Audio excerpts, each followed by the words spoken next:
All right, good afternoon. Thank you for joining us today. We're going to get started now. I'd like you to share in the chat, just trying to get a sense of who's here. What community are you hoping to get composting? And what your role is related to composting. Are you a municipal leader, a commission member? Are you part of a government agency or community member or part of a nonprofit? And just start sharing in the chat so we get a sense of who's here with us this afternoon. Nice, I see residents and GoGreen board member. Hey, we have Julie from EPA Region 5, that's awesome. Park Ridge, Community Garden, Cook County Educator, lots of residents, I love it. Hey Dick, how are you from the Interfaith Green Network? Interfaith Green Network has been doing some great work advancing sustainability and composting. Glad to have you here. And Morris from Berwyn, nice to see you. I'm in Brookfield, so we're practically neighbors. Deerfield, Rockford, fantastic. Oh, and in Rockford, you're piloting curbside composting. That's fantastic. I'm going to hear more about that later. Nice. Excellent. Well, if you haven't added it, you can keep working on adding these. It's great to see such a diversity in our audience.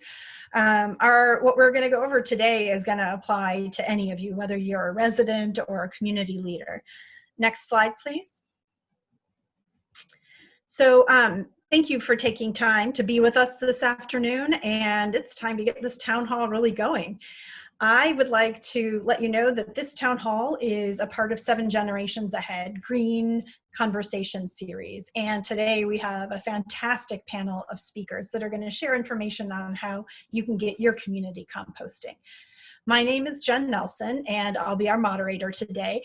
And I'm going to start us off with some background information about composting and food waste, and then you're going to get to hear from each of our speakers about different ways that they've worked to advance composting in their own communities. As each speaker provides a different perspective on this work, we're going to hold all of our questions until the end.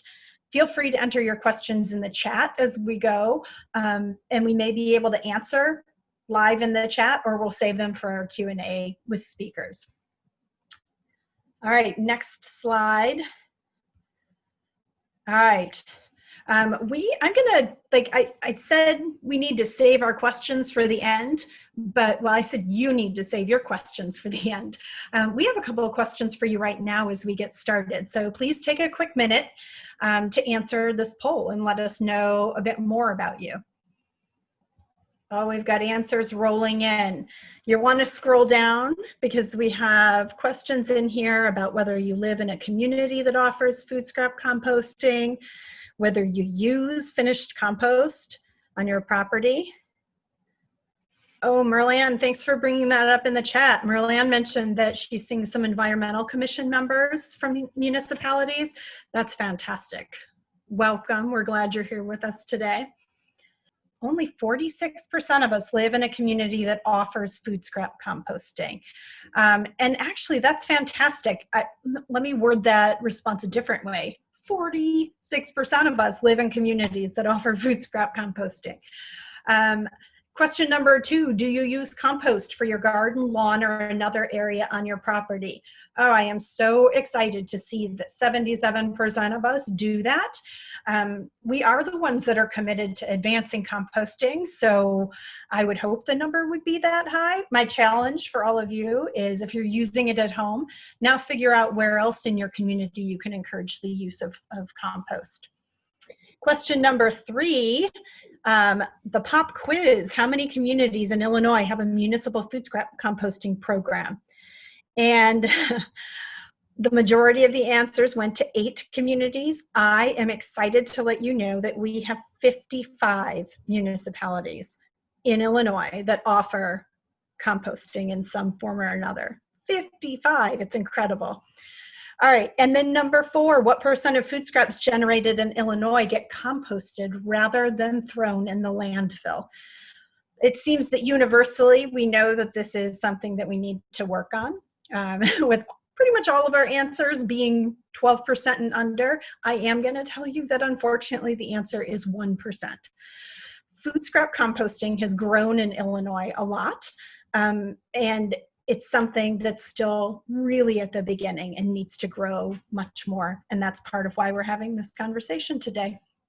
You may need to close out the poll on your screen with the X in the top right corner so you can see the slide that's being shared. But I thank you for participating in that. And I'm going to tell you a little bit about me as I get started. I am Jen Nelson, and I'm a senior program manager at 7 Generations Ahead. 7 Generations Ahead is a local environmental nonprofit that works with local government, community, private sector leaders, and we help communities make the changes they need to build a healthy and sustainable future. I'm also a founding board member of the Illinois Food Scrap Coalition and co-facilitator of the Wasted Food Action Alliance. The Illinois Food Scrap Coalition is a nonprofit that's working to advance diversion and composting of organics in Illinois, looking at advocacy, program implementation, market and business development, policy and outreach. The Wasted Food Action Alliance is a diverse set of organizations and businesses and institutions that are helping build a unified approach to reducing wasted food and leveraging it to benefit our region. Personally, my work is dedicated to inspiring collective action, connecting wasted food to the climate crisis, and shining a light on the value of our food. Next slide. Our plan for the town hall is to start with an introduction to community composting. I'm going to provide you with the rationale for reducing wasted food and composting. I'll give you the lay of the land in Illinois, including the impact of the coronavirus pandemic.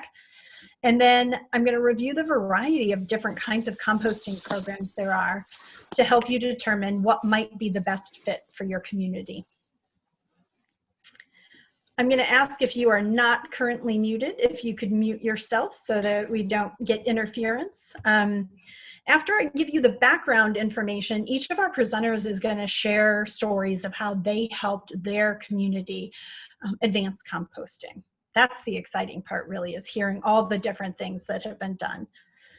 Next slide. This year, we celebrate the first ever observance of International Day of Awareness of Food Loss and Waste today.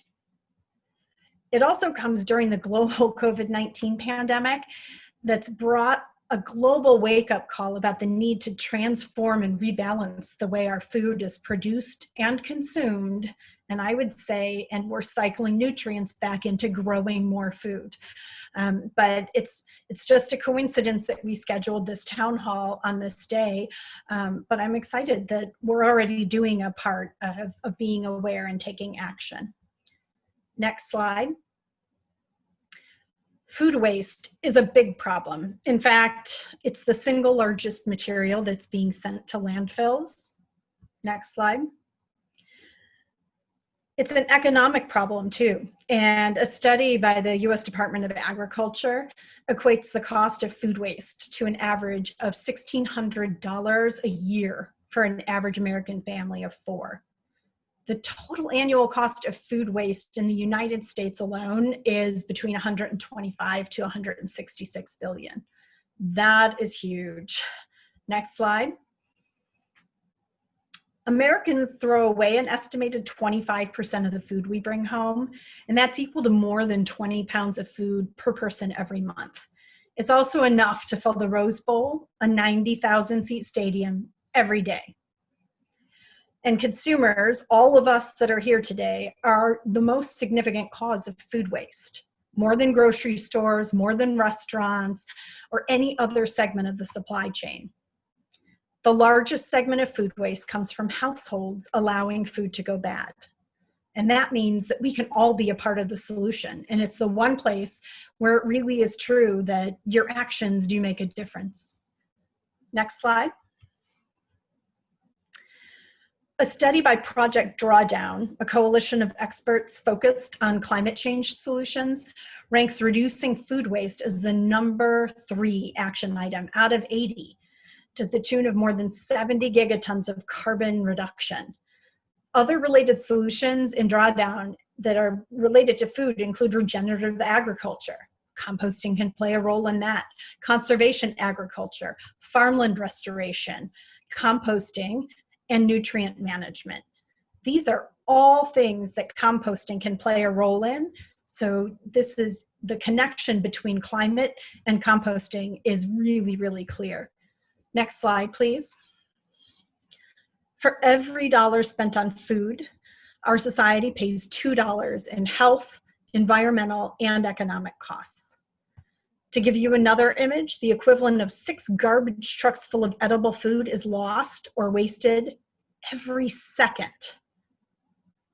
And in cities, less than 2% of the nutrients in food byproducts are recovered and put to good use, used to regenerate our soils. Next slide, please. So do these national and international numbers fit with what we're dealing with in Illinois? Absolutely they do, and unfortunately. Illinois landfills 14 million tons of waste annually, and nearly 20% of that is food scraps, 2.8 million tons a year of food scraps. Compostable organics are a huge percentage of what's going in our landfill, and unfortunately, only 1% of our food waste is being composted rather than being landfilled. Landfill life expectancy in Illinois is approximately 21 years at disposal rates from 2019. So if we don't change the way we're handling our waste, we're going to be running out of landfill space, which means increased costs for all of our communities and for all of us as residents as those costs get passed on to us. For the region around the Chicago metro area, the life expectancy is as low as 10 years. Reducing food waste, donating, and composting are critical to help avoid the need for the development of more landfills and solid waste facilities. And food waste is going to be a big part of the solution. Next slide. Our food system is impacted at all levels by the global coronavirus pandemic, and it's required the food supply chain to adapt rapidly. There has been more food going to waste throughout the system since COVID began. Food insecurity has dramatically risen. And more than ever, there's a need to convene and build collaborative, local, and regional responses to support a sustainable and equitable food system. While these emergency actions are really important, longer-term policy and system changes are needed to build a more resilient, fair, and equitable system. A circular food system that reduces the amount of wasted food and ensures that food scraps are processed to return nutrients to our soil. Composting plays an important part of how we get those nutrients back into our soil. Next slide. So what can we all do now to combat the impact of wasted food on our climate, especially knowing that we have more wasted food due to coronavirus pandemic? There are multiple strategies: preventing, rescuing to feed people or animals. Those are both preferred, but for food scraps that cannot be eaten, recycling or composting them is a way of making sure that we are not only building up our soils, but we're preventing negative environmental impacts. Next slide. Composting organics reduces the amount of material that is landfilled, and it helps to reduce greenhouse gas production. It's also used, as I mentioned, to rebuild depleted local soils. It's really interesting when you think about how our soils work, the diverse ecosystem of living things in our soil that helps us to grow food and to grow trees and plants. And compost helps to build that ecosystem. It also protects topsoil from erosion due to wind and rain. It suppresses weeds and it conserves water. The material that you put in your bags and bins at home is processed into finished compost to be used by organic farms, backyard gardeners, nurseries, landscapers, and public agencies. I saw in the chat that there was that we had somebody from community gardens on here. I think that's a really important connection to make, and to know that community gardens offer a place not only to use finished compost that we have here in Illinois, but also to educate about it. Next slide. So backyard composting is a fantastic way to manage food scraps at home. It has a smaller environmental footprint. However, you can't compost all of the materials at home that could be managed in a commercial composting facility. Commercial composting is a game changer for institutions, for businesses, municipalities, and more. And with commercial composting, all food scraps and food soiled paper is collected. That includes meat, dairy, bones, greasy pizza boxes, and more. It's hauled to a composting facility where the food scraps decompose and finished compost is sold commercially. Since all food scraps can be collected with commercial composting, this type of composting generally results in a much greater waste diversion than on-site composting. Next slide.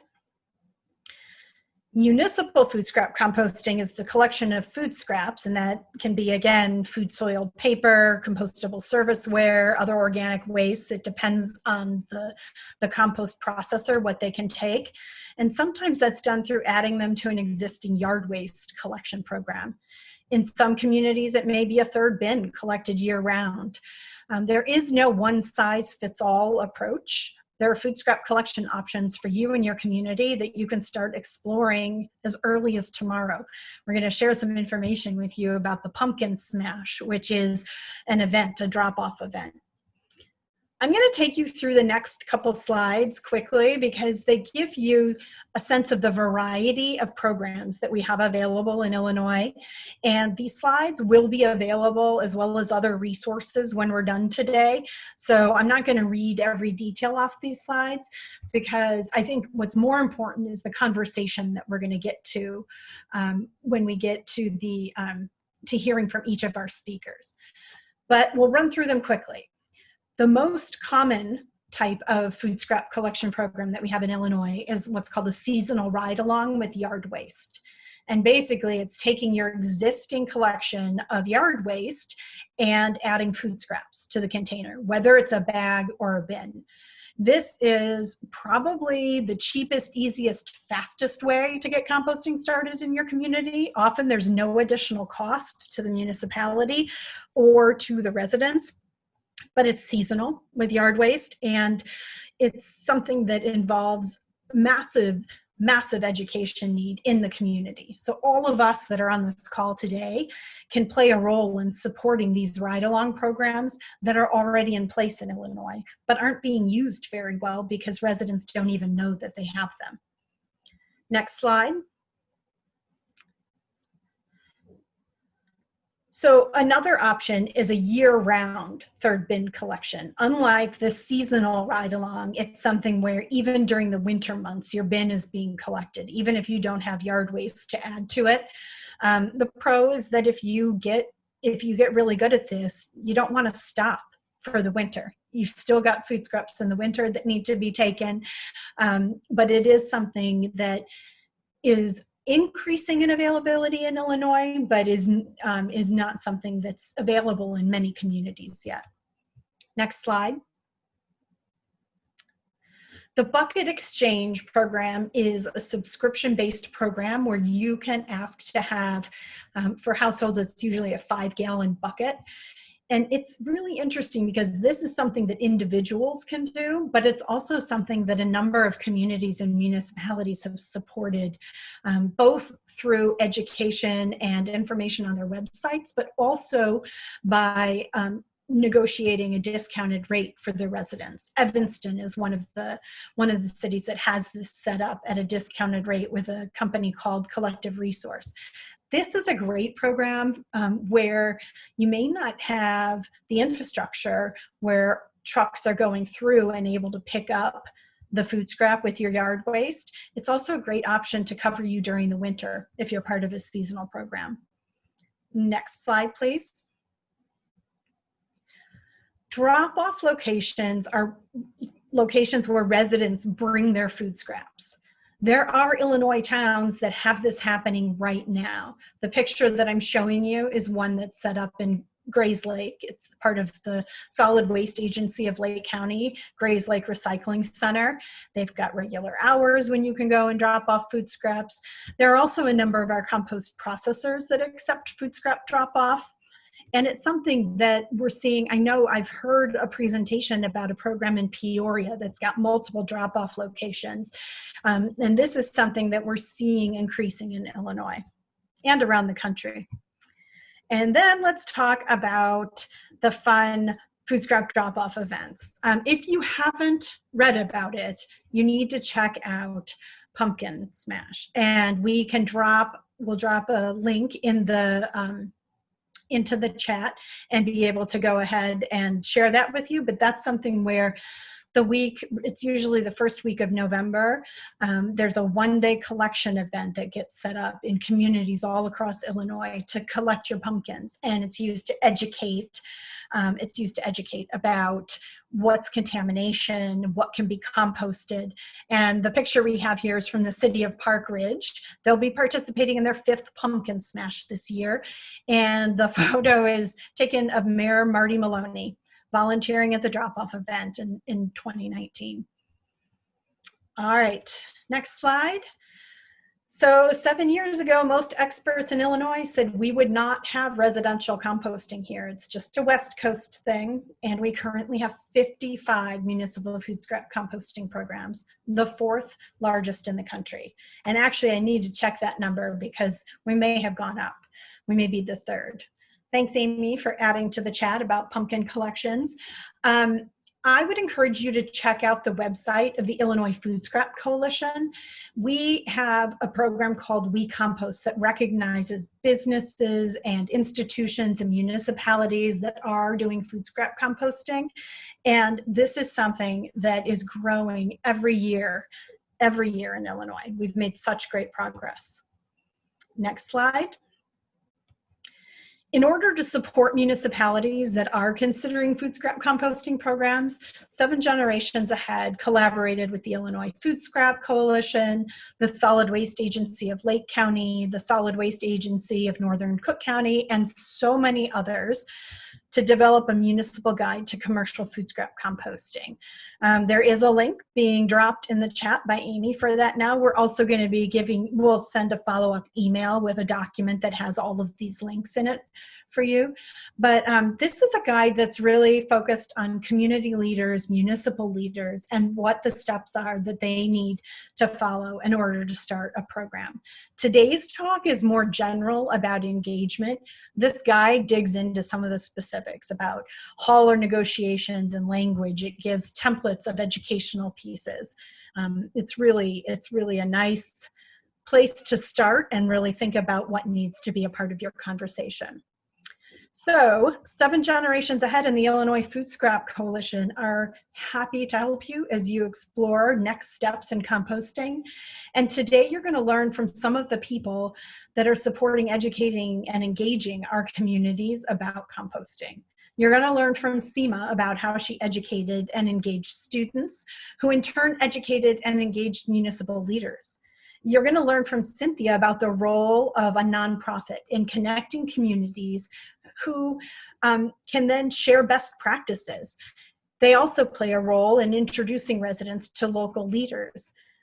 Jordan's going to share his boots on the ground experiences and learnings as a Greenest Regions Corps intern in Grays Lake. And then Merleanne's going to bring these all together and share how taking a county-wide approach can really maximize your impact and make things easier. Without further ado, next slide, please. I would like to introduce our speaker, Simrata Keshav, and she goes by Seema. So when you're chatting questions to her, feel free to drop her name in the chat. She is the founder of GoGreen Vernon Hills, Lincolnshire. She has over 15 years of experience working in the corporate world. She's an alum of UIC and DePaul University, and she started the Vernon Hills and Lincolnshire GoGreen chapters in 2019. Since its inception, now let's point this out, Since its inception a year ago, Seema has focused on creating environmental awareness on the issue of food waste and single-use plastics. She's rallied the community to advocate for a curbside food scrap program and has started programs within the local school district to reduce food and plastic waste. Her email is shared here. We'll share it with you later, but welcome, Seema, and the floor is yours. Thank you. Thank you, Jen, for that introduction. And thank you, everyone, for your time today. Firstly, before I get started, I want to take a brief moment to give you a background. And hopefully, the point is to illustrate that anyone in a community can take action to make change, and that there are groups and people out there that can support you through the process. So when my daughter started elementary school in the Lincolnshire school district, I approached our principal to ask if we could have an environmental program at the school. And really that request stemmed from volunteering in the school lunchroom and seeing a lot of food waste and plastic waste that was happening in the lunchroom. Our principal, she was very open to the idea, and she asked for me to come up with a plan. At that time, I had heard of GoGreen Illinois, which is a nonprofit that encourages and it also supports the establishments of other community-based environmental groups in Northern Illinois. So I joined them, and through the support of their leaders, as well as through the presentations and working with the other members, I learned about different sustainable practices and how community-based groups promote those practices within their communities. Next slide, Amy. So in 2019, as Jen mentioned, I started a GoGreen chapter in Vernon Hills. That's where I live, and in Lincolnshire, where my daughter goes to school. And while we set the vision of the group broad, which is to protect the environment for all human beings and all species, our initial focus was primarily food waste and single-use plastics. And the reason for that is because of the broader impact that these two issues have on climate change and on global warming. And in order to focus on these issues, we do two things. One is to educate the community on the impact waste has on our climate. And secondly is to advocate and to support programs that help to reduce the waste as well as to recycle and compost. Next slide. So in 2019, what we started to do is we held what we call food waste sessions in our local libraries for the residents. And again, our aim here was to show the link between food waste and climate change. So we looked at reliable resources such as the National Resources Defense Council, the Food and Agriculture Organization, and we talked about research, for example, that if you look at food waste as a country, or if you consider food waste to be a country, it is the third largest emitter of greenhouse gases. We also tried to debunk myths explaining that food waste in landfill, it does not decompose naturally, but instead it releases a greenhouse gas, which is called methane, that's a lot more potent than carbon dioxide and results in global warming. Now, at these food waste sessions, what we did is we also partnered with SWALCO, and here with SWALCO, we focused in on what are some of the solutions to the food waste problem, and looking heavily on reduce and reuse besides composting. Now, one of the things that was very encouraging for us at the food waste sessions was that we had invited the municipalities to attend our sessions, and we had both the village manager as well as the assistant village manager from Lincolnshire and Vernon Hills attend these sessions. Amy, next slide. Yeah, we can go on to the next slide. Thank you. At the same time, while we were conducting these sessions in the library, we started working with the schools, with the local schools. Now, our aim here was that we want to develop future stewards of our environment. So we wanted to start creating sustainable habits in our children early on so that they can carry these habits later on into their life. So with Laura B. Sprague, which is our K-2 elementary school in the Lincolnshire School District, we created a green team. Now in the green team, we have key stakeholders, which includes our principal, board members, teachers, parent representation as well. One of the first things that our green team did was we stopped using plastic straws in the lunchroom, and we reduced our plasticware as well.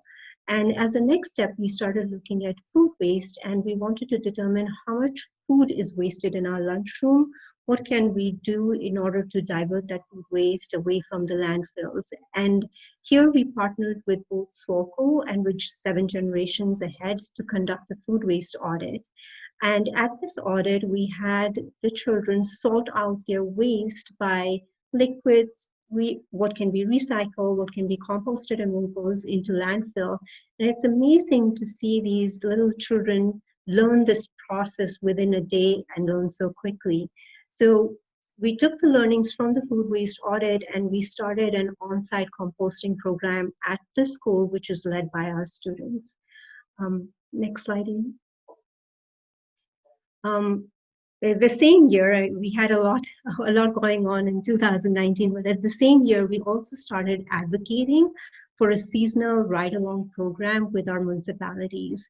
So as Jen mentioned earlier, the seasonal ride-along program allows residents to mix their food scrap waste with their yard waste.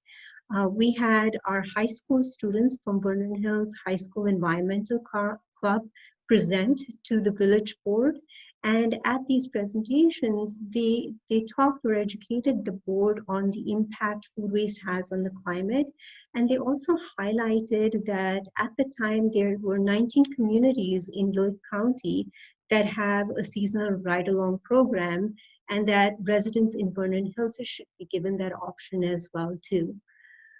Next slide, Amy. So in December 2019, the village board unanimously approved to add the seasonal ride-along program to the waste contract. Now, as most of you have worked with municipalities, this is actually a very, very quick turnaround for them to approve something like that. So we went back to the village staff to ask about what worked. And one of the big things for them was they saw that there was resident interest in the food waste issue, and that they were knowledgeable about the issue and about the solutions, and especially our high school students that came in to express their concern. Another big factor was timing as well as cost. So the current waste contract was up for renewal in late 2020. So this was a perfect time to go into negotiating the contract, and the addition of the food scraps was a minimal cost. Last slide, Amy. So here in Vernon Hills, we have had the program, the seasonal ride-along program, for about 6 months now. It started in April 2020.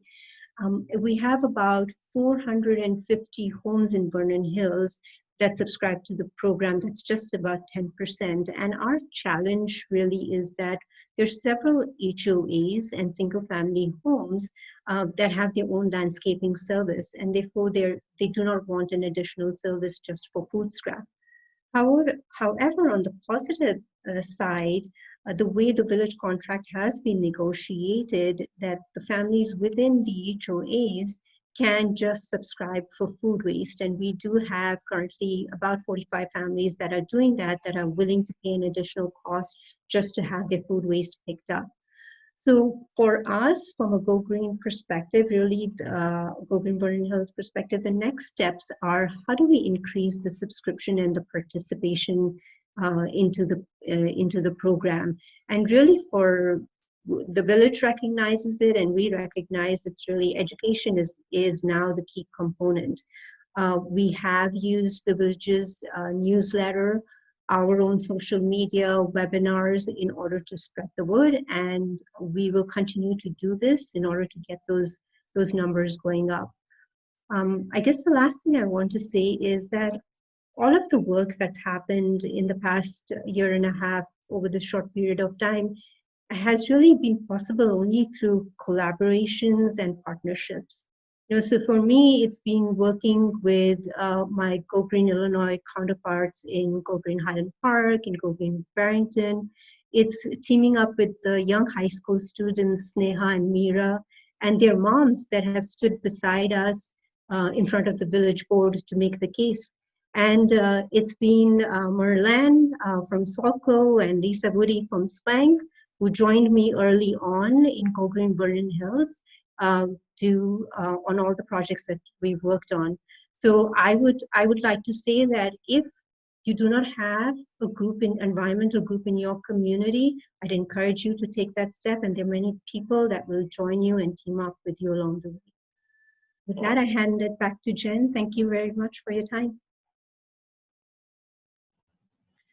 Thank you very much, Seema. I think I love hearing your story about how it really took bringing all these different partners together. And one of my favorite pictures that Seema shared was of the high school students making the argument to municipal leadership for composting.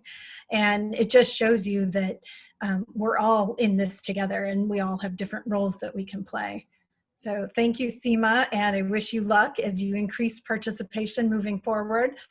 For those of you, again, a reminder, feel free to throw questions in the chat for Seema, and we'll do question and answer at the very end. Maybe put her name at the beginning so that we know and can direct those questions to her. Thank you. Next slide, please. It is now my pleasure to introduce our next speaker. Cynthia Canner is the Executive Director of the Environmental Defenders of McHenry County, and she has spent her career in nonprofit management. She's been a member of the Defenders since 2001 and has worked with them in a variety of capacities since 2007. In order to protect all living things, the Defenders is dedicated to the preservation and improvement of the natural environment in McHenry County. Cynthia believes that municipalities and waste haulers can join as partners by bringing curbside composting more widely to towns throughout McHenry and beyond. The Defenders has a waste reduction action team that advocates for food waste reduction and composting, and she's going to tell you a little bit about the role that they have played in supporting composting in their county. Cynthia? Great, thank you, Jen, and thank you, Amy, for your tech experience here. And I want to thank Seven Generations Ahead for, first of all, inviting me to be part of this. I'm a panelist, but I'm also very much in the learning phase and a participant. So I've been taking notes wildly. So I'm excited to have some wonderful examples. And we also do have those in our very own county here in McHenry County, which I'll go into. But first, I just want to say thanks again for having the Environmental Defenders as part of this. We've been around for 50 years now, and a lot of what we do is education. We also do advocacy work. So we are now, through our waste reduction team, as Jen mentioned, advocating for the reduction of food waste in our county. In addition to the food waste issue is plastic waste, and that's also part of our waste reduction action team. Our vision for our local environment, which is connected to the global environment, of course, is to put into practice today to be very intentional about protecting what we have for future generations. And I know that that sounds cliche, but that is the truth. Everything that we do now has impact. So if we are returning food waste to our soil and helping our lives healthier today, live healthier, we're going to be passing that on to future generations and also other species, as we are part of an ecosystem and not here on our own. So again, our waste reduction action team, which meets monthly, is pretty newly tackling this issue of food waste. As Jen mentioned, this is a huge part of our landfill systems. And if you're familiar with McHenry County, you might know that we don't have any landfills in McHenry County. And so we may want to picture all of our food waste that can be redirected to composting going somewhere else. And imagine one day if we had to have a landfill back in McHenry County and have that food waste and plastic waste be closer to home.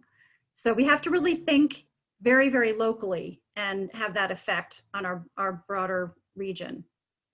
1/3 of food that is grown in the United States is wasted, sadly, like Jen highlighted. So this brings in issues of climate change and food insecurity. And one of the biggest things that the Environmental Defenders does is connect people with action. So it is up to our residents here in McHenry County who care about these issues and want to create lasting change that we depend on. And actually this morning, it was so exciting, and I almost couldn't believe this phone call I got from a young lady from Woodstock North High School who wanted to talk about how she can get involved with the defenders and food waste reduction. I thought she was a plant or something. How did she call on the morning of this panel? And we talked for a good half an hour. And so she will be one of these young people who comes forward to a council meeting. She's in Woodstock, so she can meet with the Environmental Commission. There's a community garden in Woodstock. So she's going to join our waste reduction action team, and she's joining the defenders as a student member. So here's already something happening, and that just happened this morning. So we're going to be talking more next week about all this, and I'll be sharing this presentation with her. So that was very exciting. So we do connect people with our communities, and I have learned through myself learning more about this in our community that we have 3 communities. And please share in the chat if I've missed any of our communities in McHenry County that offer curbside composting pickup. But the ones I'm aware of were our City of McHenry, Village of Lake in the Hills, and the City of Crystal Lake. I live in the Village of Algonquin, and I would love to see a negotiated contract that includes curbside compost pickup for our residents here in the Village of Algonquin and elsewhere, of course. And I thank those communities that do that. When you have someone already doing it in your midst, and of course we have other examples, Vernon Hills, there's information gained. So you're not starting from scratch. You can talk to your fellow leaders in our municipalities to find out how they make things work, what their contract looks like, what worked best. Sometimes it's experimenting with the seasonal pickup versus other types of pickup. So there are a lot of different options. And in our community, from what I'm aware of, and I know that there are others in our community that will offer curbside compost pickup. I believe Groot does. That's who serves Village of Algonquin. But Prairie Land and Flood Brothers are 2 in our community that are actively collecting curbside compost from residences and returning those to Midwest Organics. And that then helps keep that food waste out of our landfills and returns it back so we have that full circle use. Next slide, please. And I kept forgetting to say next slide because I'm advancing my own. Sorry, Amy. So this is an example of one of the communications that is put out by Lake in the Hills. And it's that message, and I'm really going to be interested, Seema, to see your numbers go up because I'm sure that they will. And that's just amazing what you've done in a short period of time. I'm so impressed and in awe of you. But getting that message out and the education piece can sometimes be the most challenging part. And so this is where the environmental defenders and our waste haulers and our municipalities can really work together. Because not only do we want our residences to advocate for change, for lasting change and creating changes and daily habits for the betterment of the environment, we want everyone to know that it's available. So that's something that we can work on together. And it can be tricky. Next slide, please. So one of the things that we did, which is important, very important. A lot of people I noted from the poll have backyard composting. And that of course is so important to have because you're keeping it really local, about as local as it can get. And not everybody, unfortunately, may have an opportunity to do that. And we have people who reside in multifamily dwellings, and we need other opportunities in other ways. also, you can compost just about anything, but you have to really do it right to handle bones and meat and that sort of thing. And the compostable takeout containers, which we advocate for, so we can reduce that styrofoam use. But you need to have that extra curbside pickup in order to handle those other things that are non-veggie waste sort of issues, unless you're super good at it. And if you look at this EnviroZoom on backyard composting, which we presented on Facebook, this is an example at Terra Vita Farms of a great setup where everything is composted on site. But it takes a little bit of work. Next slide, please. So there's the old adage, there is no way. And that's something that, you know, the environmental defenders feels very strongly about, that when there is a better place for things, a reduction of things that we currently use, and having a redirection of this food waste is so important. And it's not a hobby. You know, it's fun, I think, and I think compost is beautiful. And look at my compost there. And it's fun to grow things. And so it can be kind of feel like it's a hobby. It's fun to do with kids, but it's actually incredibly crucial. It's an act of stewardship for our planet to help better our planet now and in the future for future generations. And it's very important that whatever community you're in, you connect with those in your community, whether it's a defender in your community or a GoGreen, whoever you have. And obviously here in McHenry County, please feel free to reach out to me and become part of our team as we connect with municipalities and support one another so that we can bring curbside composting here to McHenry County. And thank you. Thank you so much, Cynthia. I think that one of the things that I like about your story is I think that composting has had a place in counties closer to the city of Chicago. It's been sort of working its way out from municipal areas. The same thing is happening near Peoria, near St. Louis has a big composting industry there on their side of the river. But I love that we see that growth and we see the program starting. Not only are there the 3 townships in McHenry County, but having a compost processor right there is a huge part of why this is something that means so much and would make so much sense. So thank you for sharing, Cynthia, and I will look forward to hearing everything that happens there. Connect your student to Susan Casey with the Zero Waste Schools program too. It sounds like your student has a much broader scope of work, but I think bringing that back to her own school would be interesting. I'm also happy to remind everyone out there that the Defenders is working with 7 Generations Ahead on their toolkit for zero waste lunches, and we'll be engaging other communities too, and hopefully out in D200 in Woodstock soon. Excellent, thank you. All right, next slide, please, Amy.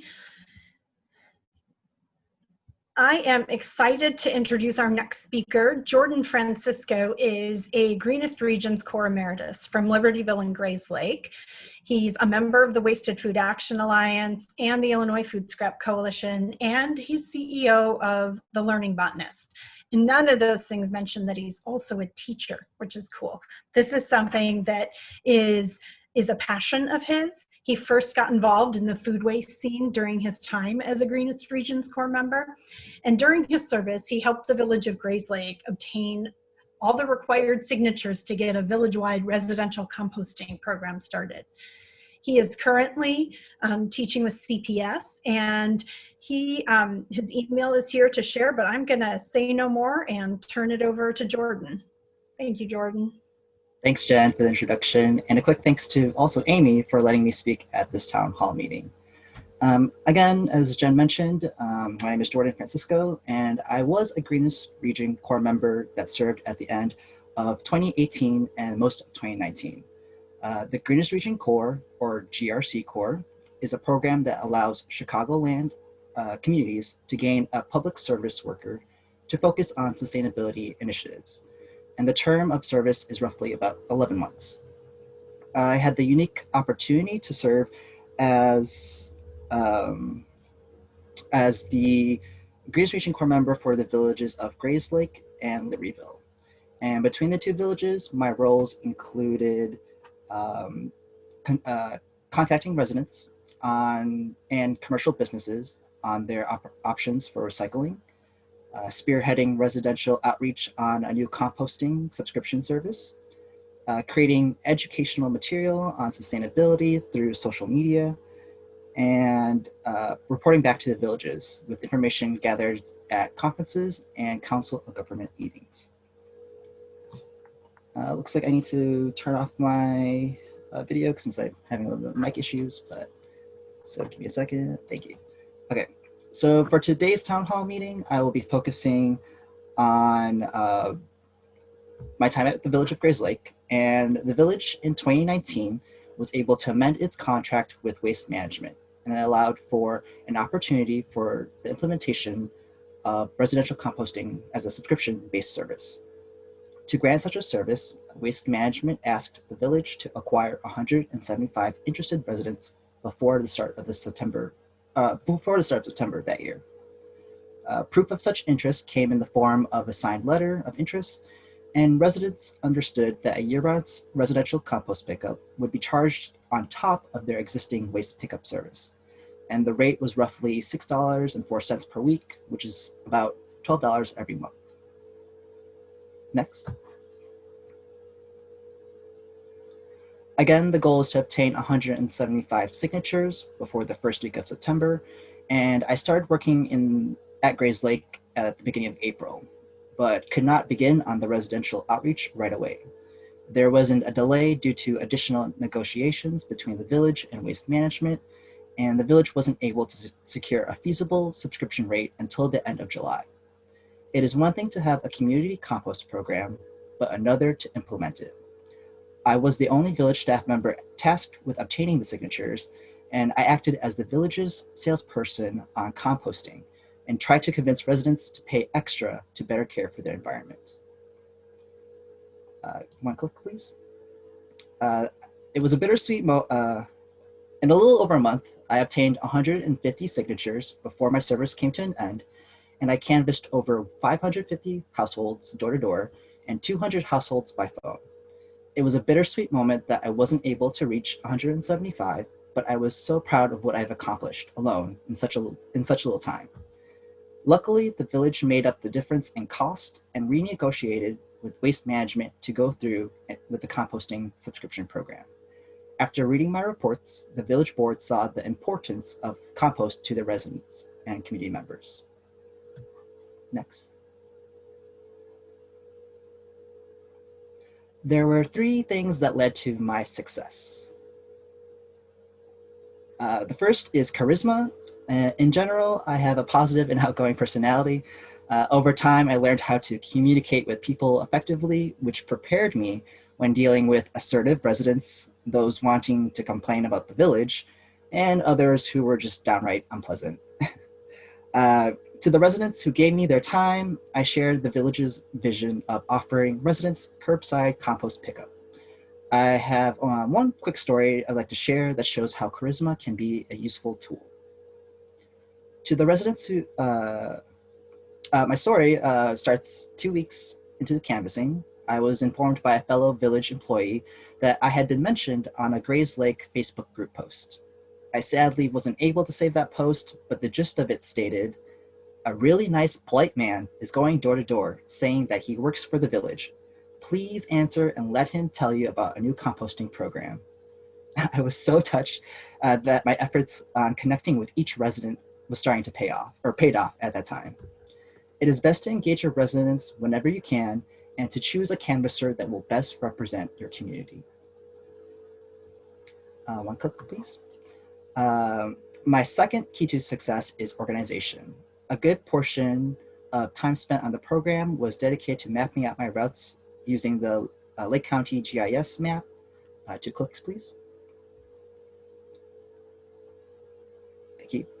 transcribing notes made during visits, and preparing educational materials for handouts. I made a custom logout sheet, which you can see in the bottom left picture, and to ensure that I collected all the necessary information.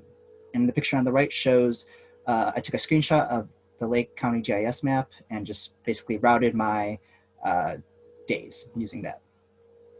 3 clicks, please.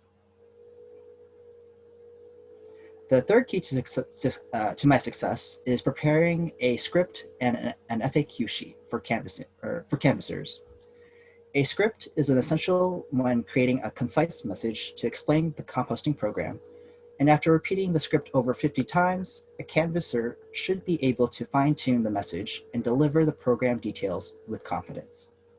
After a week or two of door-to-door visits, I knew my script by heart.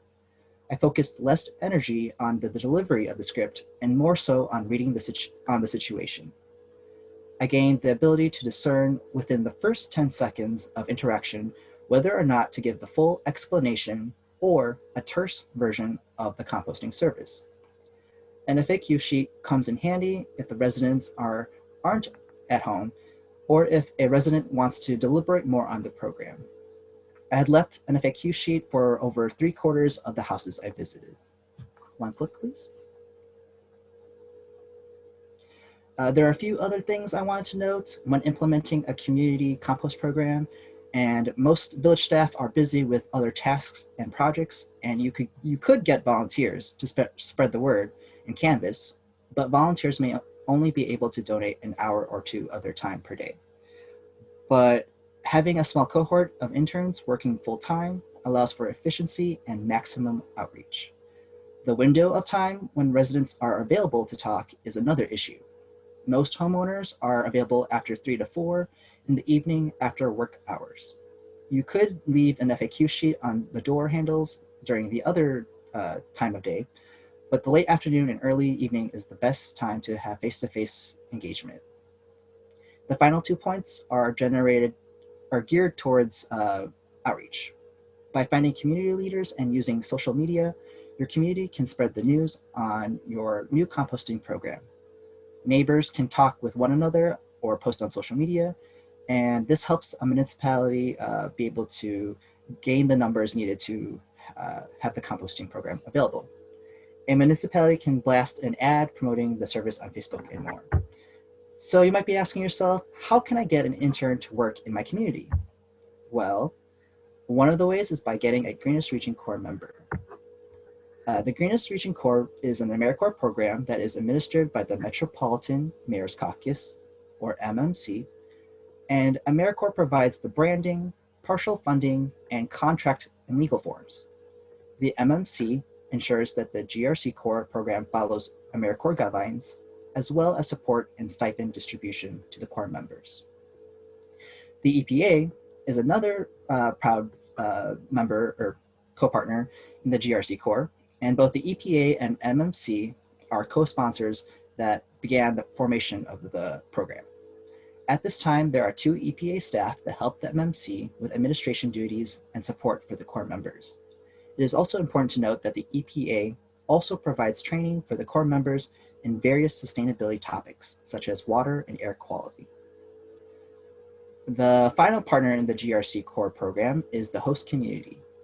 A host community shares the financing for our Corps members, and in return, the GRC Corps member will work with the community on sustainability initiatives. Municipalities can share a host, similar to my case with Libertyville and Grays Lake, and Corps members in the past have also worked at the county level and waste management agencies. For further questions about the GRC Corps program, you can contact the program director, Edith Macra, and her contact information can be found at the bottom right corner of the slide, as well as shared contact at a later date. Thank you for listening and for your time, and I'll pass it back to Jen. Thank you, Jordan. I think it's amazing what Greenest Region Corps members have been able to achieve and the extent to which your program has had an impact, in particular in Illinois, with so many different parts of the sustainability puzzle. And I've had the pleasure of working with a number of different Greenest Region Corps members, and your dedication, your passion, your willingness to do the boots on the ground is so greatly appreciated. Thank you for sharing all of this with us, and I will suggest that anyone who's looking at advancing this, having somebody dedicated to being that person out talking to people, Greenest Region Corps is a fantastic resource. Reach out to the Metropolitan Mayor's Caucus, reach out to Edith. It's a resource. Merleanne will be able to tell you a little bit more, because the Solid Waste Agency of Lake County has had a Greenest Region Corps member as well. So at this point, I am going to introduce our final speaker, Merleanne. Merleanne Rampale is the Public Information Officer and Education Director at the Solid Waste Agency of Lake County. She is a member of the Illinois Food Scrap Coalition and the Wasted Food Action Alliance, and she's had a lifelong interest in composting and other earth-friendly practices. For any of you who know her on social media, there are always these great nature-centered pictures that she's sharing. She just makes me happy seeing what you post, Merleanne. She definitely has a passion for science and our natural environment. She's been an environmental advocate and educator at SWALCO for the last 15 years, overseeing outreach and education efforts in the region, in addition to creating and directing a number of the agency's core programs, initiatives, and events. Welcome, Merleanne, and the floor is yours. Oh, thanks so much, Jen. Thanks so much. It's a pleasure to be here today, and glad so many folks have turned out, and I hope we'll be able to share a lot of these resources will be there to help so many who are trying to get efforts established in their towns or communities. So I thought I'd talk about, kind of cover a couple of things here today, give you an overview of some of the programs and the food waste efforts here in our region in Lake County, Illinois. I'm going to talk a little bit about our 2019 plan. The Solid Waste Agency of Lake County is actually an intergovernmental agency. We are separate from Lake County government, but we work very collaboratively with them. And they are actually one of our members. So we have a number of municipalities that are members, along with Great Lakes Naval Base and Lake County government. And the last plan update we did was in 2019, and for the first time, we took a real look at that carbon through a carbon lens instead of that traditional waste lens. We added a component, and we're really looking at it with an eye on greenhouse gas and circular economy components as well. And then to kind of wrap everything up, I'll share some keys to program development and expansion that may be of help. And next, please. So, and Jen touched a little bit about this, but we actually have two food scrap drop-off programs here in Lake County. The one that she showed, this is another picture out at Grays Lake. We have rearranged things a little bit out there, but we have a number of stations. It's a recycling center for the community, and there is an area of the site that is specifically for residents to drop off. And I wanted to add something to, somebody had made the point that, you know, residents and municipalities may take advantage of a number of different options to reduce food waste. And I actually know families who live near this particular drop-off site in Grays Lake. They live a town or two over, and they save up. They do practice backyard composting, but they save their meat and bones and dairy, put it in their freezer in a little baggie, and once every month or two, they'll take a trip over to Grays Lake to drop those off with a couple of their neighbors as well. So again, site in Grays Lake, and then we have a second drop off that was established later. That one's been around since 2016. but another one at Prairie Land Disposal, and they have their offices located in Lake Barrington, Illinois, and they have a little mini drop off there, along with food scraps. Next, please. So year-round organics collection. In 2017, we had the towns of Highwood and Lake Bluff. They were the first in the state to have community-wide year-round organics.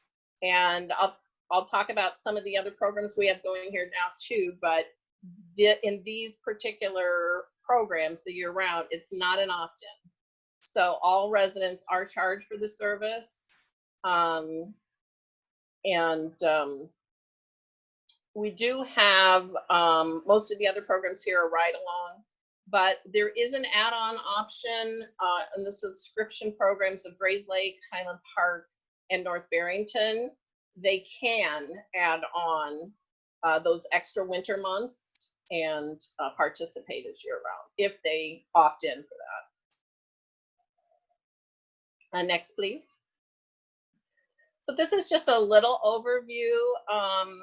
And again, that was the year-round. Most of these communities you'll see here are the ride-along communities, and that was touched on before too. So the advantage of that is it's fairly easy to write into your hauling contracts when you're doing this, and there's typically no cost because people who are already doing landscape are paying for that in one way or another, and the food scraps would ride along with the landscape waste. So we have the 2 towns that are year-round. We have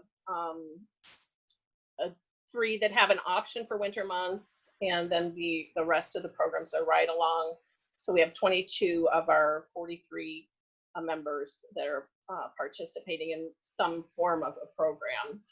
And this was a little Go Page guide we put together for, in some cases, the haulers were putting things together. We also put some guides and brochures together that the towns could use to help educate residents. And so not only did we want to put in there what can be composted and the how to do this, but we also think it's important whenever you do something like this. So if you're working with your hauler, if you're putting it together yourself, to incorporate a why too. I think again, that message, Jen showed all those great statistics and facts about why we need to be doing this and the real impact and the importance of diverting our food waste. So I think that's always important to remember, to have some little tidbit, fun facts or messaging related to that. Next, please. And we, again, somebody had mentioned in the chat, you know, that whether you're doing, that it's still important, whether you're doing at-home composting, you're participating in this, you know, there are hybrids. People may be doing a variety of things, like my friends who are taking backyard composting, yet they're visiting the food scrap drop-off sites. And we do, SWALCO offers, in partnership with our wonderful Lake County Forest Preserve, we offer a native plant compost bin and rain barrel sale, and we provide these at reduced rates to anyone who attends the program. And there's a lot of educational components in the day too. So we'll talk to people about the type of native plants they might want to plant for butterfly garden or attracting birds. We'll talk to them and show them demos of how to compost, how to hook up your rain barrels. And so it's a really wonderful event. We always order extras so that we can continue to sell them throughout the rest of the season. And we have also partnered with some of our municipalities. So for example, I think a couple of years ago, we did something with the Village of Wakanda, the Village of Round Lake Park, and Village of Grays Lake, and the Village of Vernon Hills. So at their, oftentimes if a municipality is doing a summer festival, a public works open house, another type of community event, it's a great opportunity to highlight any environmental projects. We did a whole, at the Vernon Hills open house, we did a whole presentation on myth busting backyard composting. So taking kind of that, you know, what some of the people may be a little fearful of things that they've heard about composting. So taking a whole myth busting approach to it and really sharing that information, doing demos live there at the event. So again, I think it's just another platform and another possibility that residents and municipalities may want to take on and engage their members or their residents with. Next, please. So, and SWALCO has a key program initiative for the agency, has always been assisting our schools here with numerous sustainability and environmental initiatives. So we have a number of programs, we offer a number of resources to schools. And then in the last couple of years, and we're working with 7gen ahead, and we have really taken a bigger look and a push towards food waste diversion too, and incorporating that into the mix. So there's just a couple of our programs from some of our schools and getting the audit set up. And so I think we're going to see more and more. We already have a number of schools on board. We're going to see more and more. And when superintendents and principals meet, you know, they're sharing this information too. So next, please. And this was a slide I ended up throwing in at the last minute when it came across it, and from another presentation we had given here through the agency. And if you look at all of those pinpoints, those colorful pinpoints in purple and green and gold and red, those are current food scrap programs and activities and efforts going on currently in our county today. And seeing it all together, like I have a sense, I know what we're doing, but seeing it on paper like that and seeing all of those colorful images popping out all over the place, it's really encouraging and impactful, I think. And but the real reason I put this in there was to tell you that 5 or 6 years ago, this was a GIS map that was put together. This map would not have looked anything like that. All of the colorful pins you see there, it would not have, there would not have been much going on. So I just really wanted to put this in to show you what can happen in just a few short years' time. And I think momentum, it really is a key factor in this. Once you get things going and started, and you have a couple of towns that come on board or a couple of schools that come on board, you're going to find that people share information and people talk, and that they learn, maybe this is something we should be doing too. And so momentum, there's a lot of other work that goes on behind the scenes and efforts to make all of these things happen. But momentum is a factor there. Next, please. And as I mentioned, we put together the plan for our region for Lake County. And the last one we put together was starting, it's a 5-year plan, was for 2019. On previous plans, we did not take a look. We were not looking at greenhouse gas emissions. We did hire a consultant who's done a number of years worth of work in this area for this particular plan. All of us do a lot of work putting information together for that, but we did hire a consultant for this particular part because they had done a lot of work. And as you can see, one of the consultant's quotes there was, one of the greatest opportunities for greenhouse gas savings is alternative strategies for food scraps. And you can see with even the most minuscule, decrease food scraps by 1%, that is 10,069 tons per year, a decrease or a reduction in greenhouse gas emissions. Increase recycling by 3%, 38,000. So it really goes to show you that with just a little bit of effort and even moving that arrow just slightly, it can really make a huge impact. So Next, please. There's been a lot of expansion happening here in Lake County and really all across the state.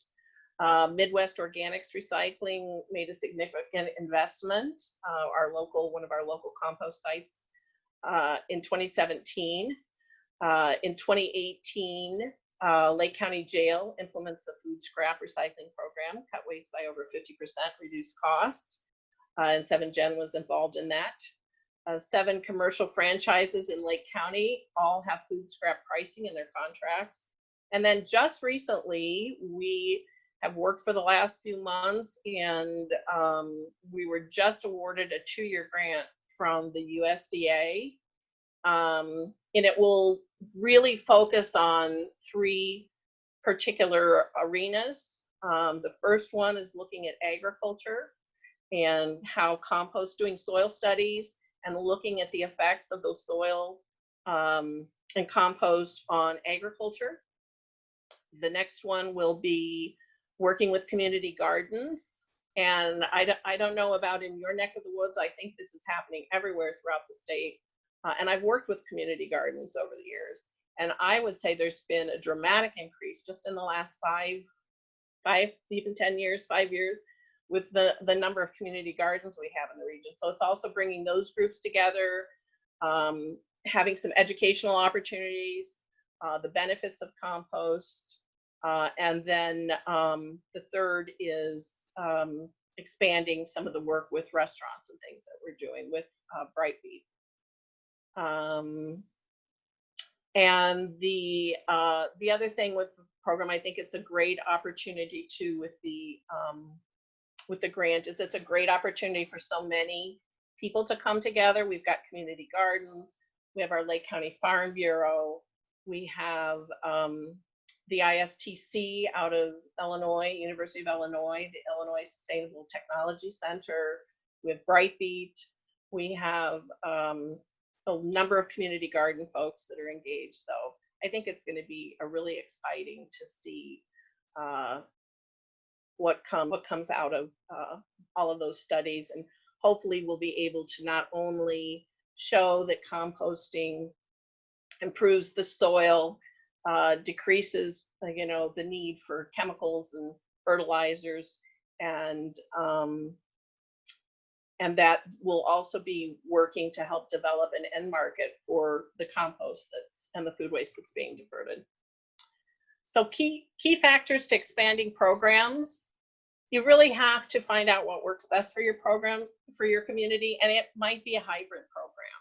You may have, as you saw, we have drop-off options here, we have ride-alongs, we have year-round programs, we have backyard composting initiatives. So you may find we have school efforts, restaurant efforts, so kind of find what you can take on, what works best for your community. And even with our ride-alongs, like, majority of them, the goal eventually is really for those to become a year-round programs. I think that's the ultimate goal for everything, is to have things happening year-round, even in our neck of the woods here in the Chicagoland area. Collaboration builds infrastructure. Again, route density, that helps reduce costs. Once 1 or 2 towns get going, just like that graph I showed you, that map, it can begin to spread a bigger movement. The town next door says, wait a minute, they're doing this over next door, maybe we need to look at this. So the route density and the reduced costs make it possible for more people, I think, to participate too. Using compost is important, so it's encouraging your communities and institutions to utilize finished compost too, because again, just like recycling, the materials they're picking up at your curbside bin, there has to be an end market for those and a use for that to be a successful full circle program. It's the same with compost. Once we start diverting all of this waste, we have to find homes and purposes and hopefully educate people and encourage the use of that throughout the community. Park districts, forest preserves, farmland, community gardens. Impact of COVID is people stay at home and take on lawn projects using finished compost. It was reported that from Midwest Organics that they've seen a 20 to 25% uptick in their compost sales. And they've also seen a 50% or more increase in food scraps coming in. So, you know, there's some opportunity, there's some real opportunity here. And the last one, which I love to say, is education, education, education. It's a long-term effort to change behavior. And again, the who, what, how, and whys are important to get out there and keep it out in the mix, keep it in the conversation. And you know, what all of the speakers today, I think, have showed some wonderful ways and ideas to help get things jump started in your community, or move the arrow farther. Thanks so much. Thank you, Merleanne.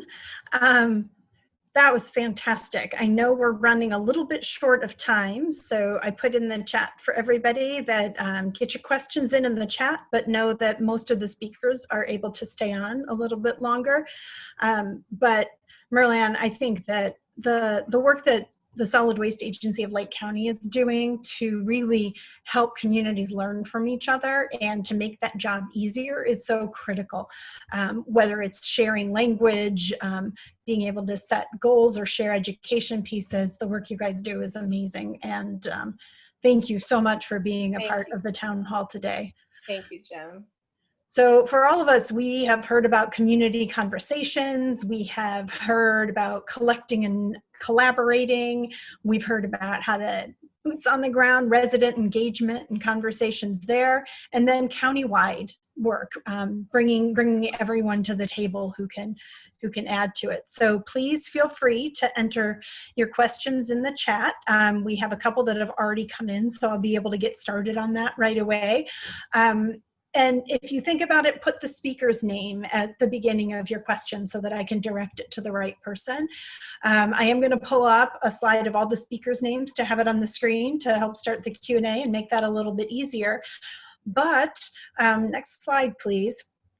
We are going to be sharing a one-pager with all of the resources that have been shared by speakers, both linked in the chat, and then sent to you as an email in the next couple days. So just know that if you were frantically trying to write down email addresses and links, we're going to get that all to you. Can't hear you. I'm still listening. You said you cannot hear? Oh, sorry. So look for that as a resource. And let's go ahead and go to the next slide, and questions can be coming in. I have a question that came in for, I know that Merleanne, you already addressed the one about the hybrid programs, but Dick, you asked an interesting question about why not try opt-out composting. First, I'd like to thank you for always being the one to ask the tricky questions in any conversation. The answer is that any program, whether it's opt-in, opt-out, it involves trying to get enough engagement for composting to let this be cost effective for the haulers and the compost processors, and therefore for the municipality and the residents. Really the point is to figure out how we can engage and educate residents so that they participate, so there's enough participation that this becomes at least cost neutral. I think anytime you're asking people to pay more for the service, you've just dropped the number of participants you're going to get. I would encourage you to check out a really cool program in Portland, Oregon, where they've just changed the frequency of when they pick up their trash and their composting, and that's been able to balance it. So it's not even opt-out, it's available for everyone. It's going to be, you're going to get your trash picked up, your food waste picked up much more frequently, but happy to continue that conversation. I know I saw there was a lot in the chat happening about questions about plastics. The Chicago Sustainability Task Force moderated a great discussion on compostable plastics, and that was done with the Illinois Food Scrap Coalition. So I know that recording is going to be made available. That conversation was just a couple weeks ago. I do think that is a bigger conversation than we can probably take on right now. But I am going to go to Yvonne, is asking, for those who have a program in place to add food scraps to the yard waste, how receptive is your composter to that plan? And Yvonne, I guess I would clarify, you're asking whether the compost processor is excited to get yard waste mixed with food scraps? If so, I would say that some compost processors are adding food scraps. We have about 50 permitted compost processors in Illinois, and maybe a dozen of them are willing to incorporate food scraps in with yard waste. And so that's something that has to be a part of the conversation. When a municipality is setting up, or an institution is setting up a hauler contract that's going to involve food scrap composting, the hauler has to know that they have a compost processor that can take those food scraps. I do think that yard waste ends up being having great contamination even before food scraps come into the picture. And it becomes incredibly important for residents to know what can go in the yard waste and then the combined yard waste and food scraps, because the contamination is the biggest issue and it needs to be addressed across the board. For any of you speakers on the line, have you caught questions that you want to bring up? Jen, there was a question earlier on contamination. I think it was on one of the slides with one of the different ways that compost can be collected. Great, thank you. Was that the one Rebecca asked? Why is there increased contamination that we see for like seasonal ride-along programs? The trick with the seasonal ride-along is that it gets written into the hauler contract for the municipality, and there isn't really, in many of these cases, a plan for educating residents about either the existence of the program or how to do the program well. And if you think about how recycling has rolled out across our country and the way we have programs that people, like, you think about, if it might be recyclable, I should put it in my recycling bin, but that's not actually the way it works. We should be thinking about what is compostable and making sure that it goes into the compost bin. And I would say education is the biggest one. Those ride-along seasonal pickups don't come with the education that's needed for residents to know what they can put in there and what they shouldn't put in there.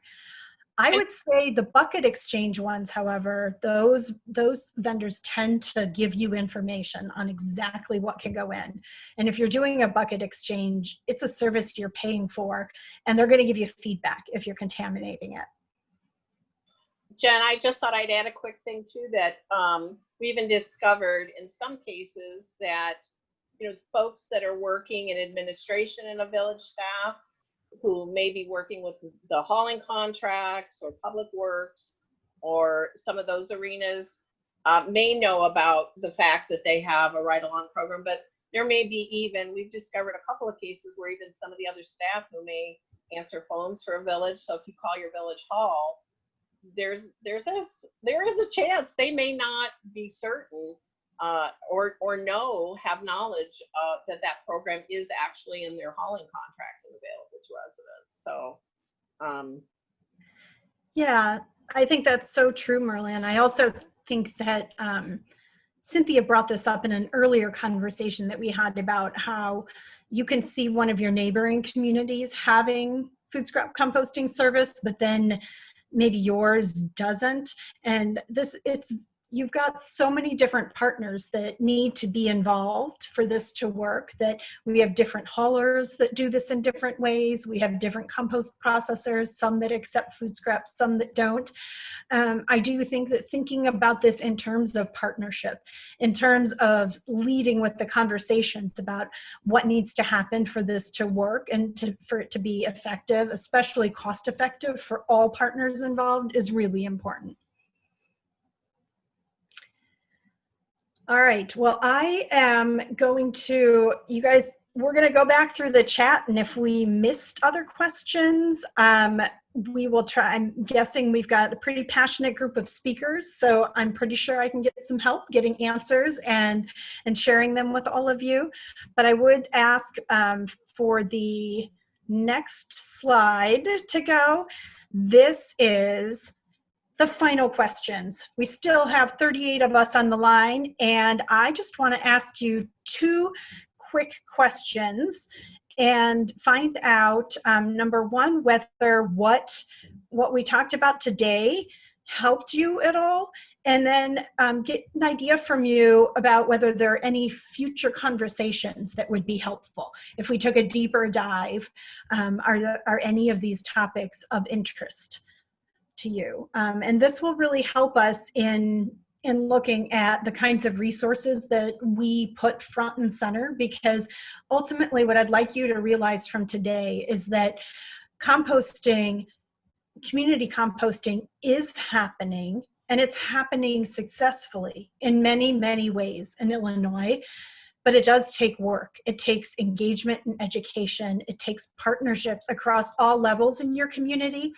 And please know that there are so many of us that are not only passionate about this, but also have it as part of our job to be there to help you do this and do it well. So don't hesitate to reach out to any one of us who are speakers on this call.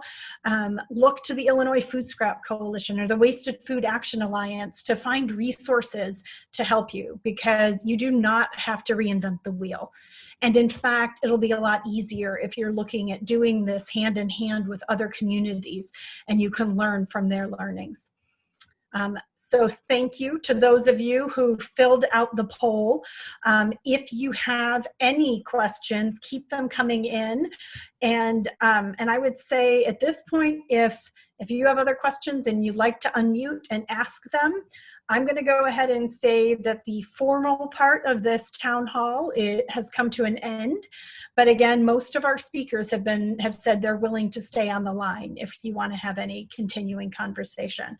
But thank you very much for being here, and I look forward to connecting with so many of you moving forward as we help to improve composting in Illinois.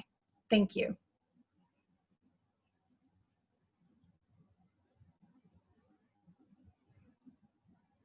So again, if you have questions, feel free to unmute and ask. We're all here. Thank you, Jen, for the compliment. I appreciate that. So it wasn't so much of a question, but a comment that I really liked. I think it was said by Wendy Pollock that there should be, I guess, an interest or light shine towards restaurants and commercial food composting. And Wendy, there is a few resources that I know of, such as Brightbeat with Stephanie Katsaros, that she would be a great resource to utilize and try to get more composting within that sector. But during my time at Greenest Region Corps, one of the Corps members worked in Highland Park, and they did a pilot program to increase composting with, I think, 3 or 4 restaurants as a pilot. And they were able to engage with the restaurants and get that going. And so there are resources out there, and I was wondering if any other panelists have experience with restaurants and commercial food. In Lake County, we have Highland Park, Libertyville, and Grays Lake. So in Highland Park was the pilot, as you were talking about, Jordan.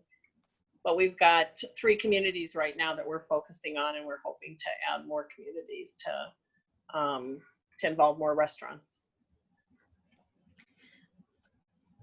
I do think that check out the Illinois Food Scrap Coalition website and the We Compost recognition section. There are definitely many more restaurants and businesses that are composting than we've actually been able to acknowledge and list on there. But if you know of any, feel free to send an email about that, and we can add your restaurants, your businesses to that list. It's a way that we can help steer business their way. And especially now when restaurants are so challenged by what we're going through with COVID, any promotion that we can do to help support these businesses that are doing business in a sustainable way is important. I just wanted to add too, that is Brightbeat that we've been working with too, that's been doing a lot of that restaurant work here. All right. Well, hearing no other questions, then I will go ahead and wrap this up. Thank you, everyone, for spending your time this afternoon with us. Thank you for all the fantastic presentations, you guys. I think it was, we covered a huge amount of information in a small amount of time. And I'm excited to work with all of you again as we move things forward with composting. Thank you, everybody. Take care.